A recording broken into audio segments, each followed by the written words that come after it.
Assalamualaikum warahmatullahi wabarakatuh. Perkenalkan, nama saya Muhammad Ali Prasetyo dari TRI 3A dengan NPM 2478-2019. Di sini saya akan melakukan praktek hands-on Jarcom jaringan komputer bab 3, lebih tepatnya 3.2.8 paket tracer investigate VLAN implementation. Nah, di sini saya sudah mendownloadnya. Tadi kita buka. Ini sudah ada nih addressing table-nya, device-nya, switch 1, switch 2, switch 3, PC1, PC2 sampai PC9. Dengan interface-nya beda-beda. Sama semua dengan 99 dan IP address yang beda-beda. Langsung saja kita ke objektifnya atau tujuannya. Yang pertama itu memantau lalu lintas broadcast saat VLAN diterapkan. Lalu yang kedua itu ada mengamati lalu lintas broadcast ketika VLAN tidak digunakan. Kita ke background atau latar belakang. Dalam aktivitas ini, kita akan melihat berapa switch itu meneruskan atau forward paket broadcast baik ketika jaringan menggunakan VLAN maupun tidak ada VLAN sama sekali. VLAN ini membatasi area broadcast domain sehingga tidak semua perangkat akan menerima paket broadcast yang dikirim dari satu perangkat. Langsung saja kita ke part pertama, observe broadcast traffic in a VLAN implementation, mengamati broadcast di implementasi VLAN gitu. Langsung saja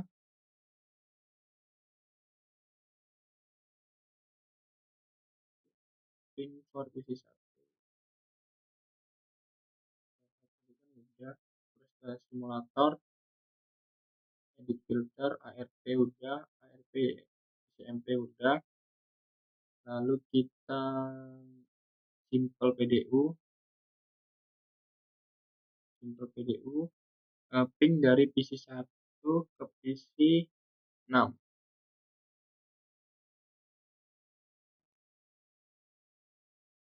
Coba dari PC1 ke switch, meneruskan pakai ke switch, dari switch 2 ke switch 1, dari switch 1 ke switch 3, switch 3 ke PC4. Nah, ditolak.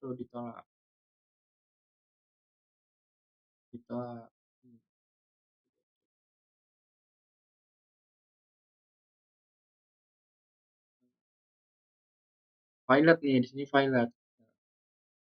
Sini ada pertanyaan nih, apa ping berhasil? Apakah ping itu berhasil? Tidak berhasil, karena PC1 itu berada di VLAN berbeda dengan PC6. Nah, PC1 ini dia menggunakan VLAN 10, PC6 ini VLAN-nya 30. Perangkat di VLAN yang berbeda tidak bisa saling berkomunikasi tanpa bantuan route, karena VLAN itu memisahkan jaringan secara logis. Selanjutnya ada ketika S3 switch 3 itu menerima paket, kemana paket itu dikirim? Paket S3 itu meneruskan ke PC4 karena tadi switch 3 ini meneruskan ke PC4 karena PC4 itu sama berada di VLAN yang sama dengan PC1 yaitu VLAN 10. Walaupun jaraknya berjauhan, jaraknya jauh nih dari sini ke sini, tetapi mereka itu dalam satu VLAN yang sama. Oke.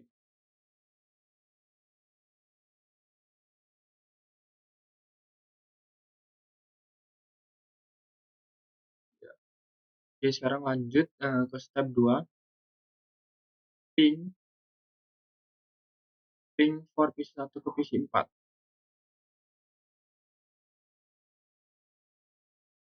PC1 ke PC4. Ke PC4. Jalan nih ke switch 2. Ke switch 1, ke switch 3, dan ke PC4. Nah, dari PC4 balik ke switch 3, ke switch 1, ke switch 2, balik lagi ke PC1. Tuh.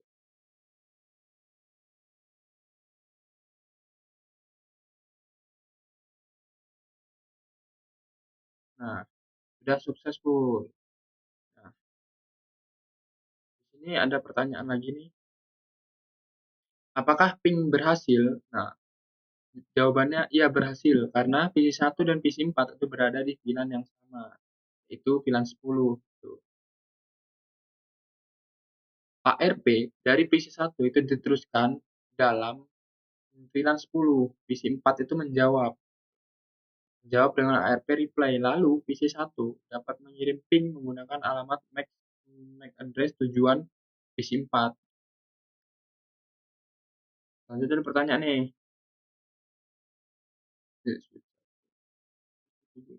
Ketika paket sampai ke switch 1, kenapa switch 1 itu juga mengirimkannya ke PC 7?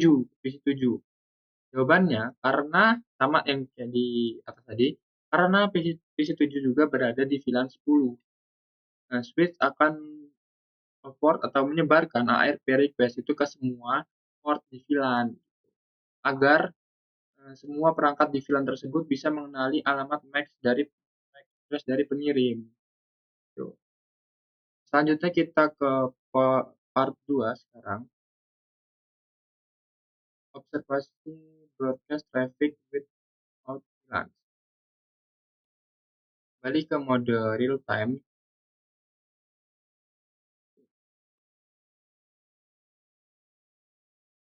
Oh, jadi kita dari switch 1 dulu.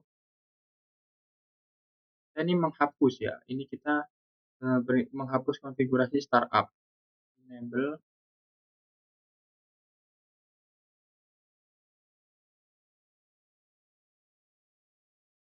Enable.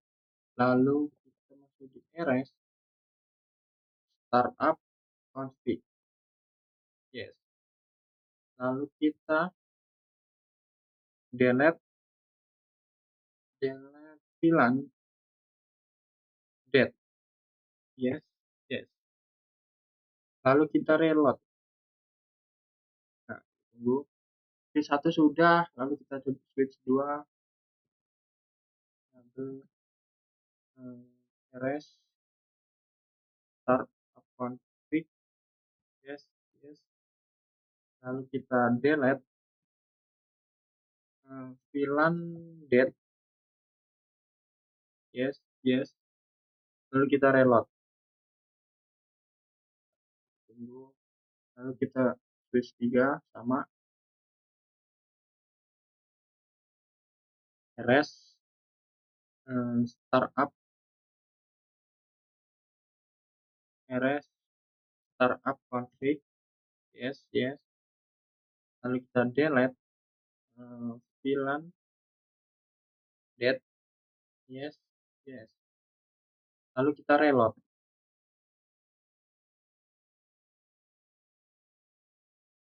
Oke, kita tunggu. Tunggu semuanya reload. Cepatkan saja. Nah, selanjutnya ke part 3. Klik capture skenario 0. Skenario 0.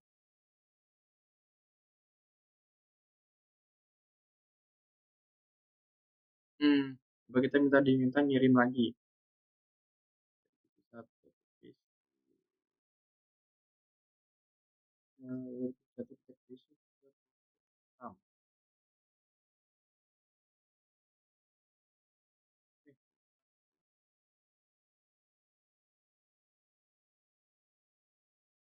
bisa. Lanjut kita coba dari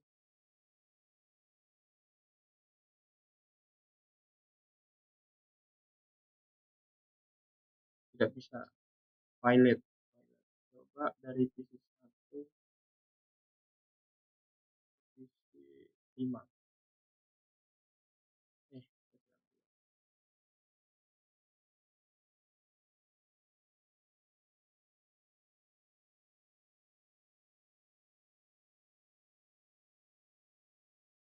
Bisa. Kita reload lagi.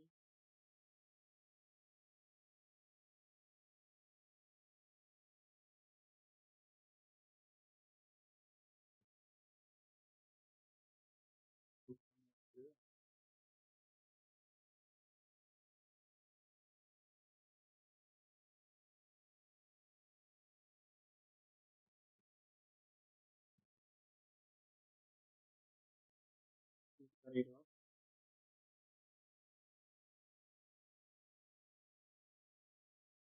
Nah, coba kita kirimkan lagi dari PC 1 ke PC 6.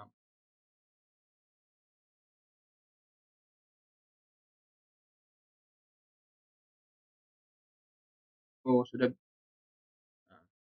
sudah bisa mengirimkan ke PC 6 ya. Pilot ding, pilot dari PC 1 ke PC 6 pilot.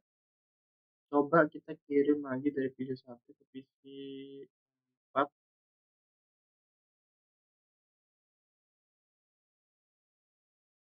Nah, bisa nih, bisa.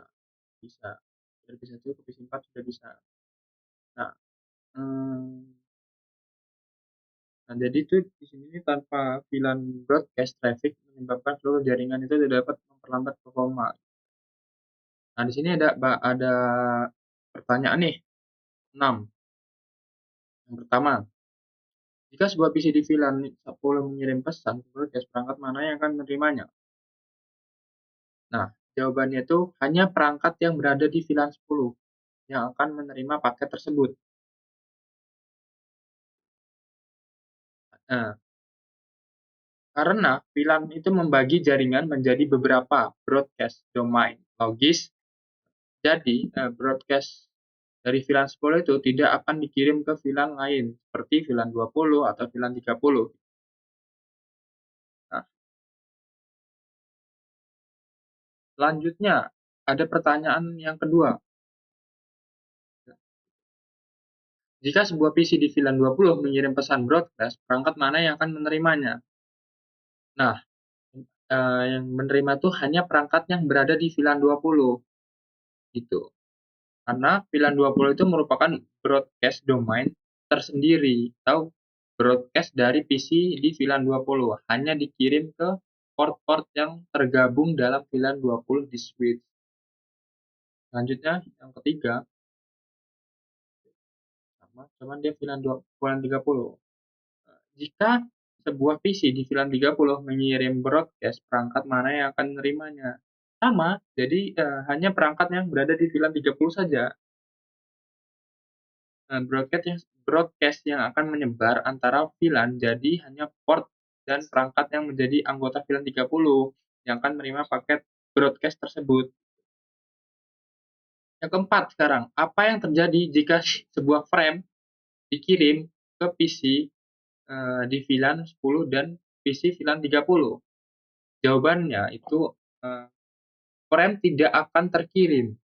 Tidak bisa terkirim dan terkirim langsung atau berkomunikasi. Karena VLAN 10 dan VLAN 30 adalah broadcast domain yang berbeda. Komunikasi antar VLAN yang bisa dilakukan jika ada router atau layer 3 switch yang mengatur inter VLAN routing. Tanpa perangkat layer 3, paket akan dibuang. Tidak bisa diterima. Selanjutnya yang pertanyaan kelima, itu. Nah, dalam kondisi port apa saja collision domain di switch tersebut? Setiap port di switch adalah collision domain tersendiri, karena switch bekerja di layer 2 atau data link dan melakukan frame forwarding atau berdasarkan alamat MAC address. Setiap port switch itu memisahkan collision domain dengan demikian, tabrakan data atau collision itu tidak terjadi antara port. Lanjutnya yang ke-6 atau yang terakhir, in this port. Dalam konteks port apa broadcast domain di switch tersebut? Yang tadi kan yang ini kan collision domain. Collision domain ini broadcast domain. Jawabannya, tiap VLAN adalah satu broadcast domain. Semua port yang bergabung ke dalam VLAN sama dengan berada dalam satu broadcast domain. Contohnya seperti VLAN 10 itu broadcast domain, satu broadcast domain berisi semua port VLAN 10. VLAN 20 satu broadcast domain dengan yang lainnya. Jadi jumlah broadcast domain itu sama dengan jumlah VLAN yang ada. Cukup sekian hands-on dari saya, kurang lebihnya mohon maaf. Apabila ada kekurangan, Assalamualaikum warahmatullahi wabarakatuh.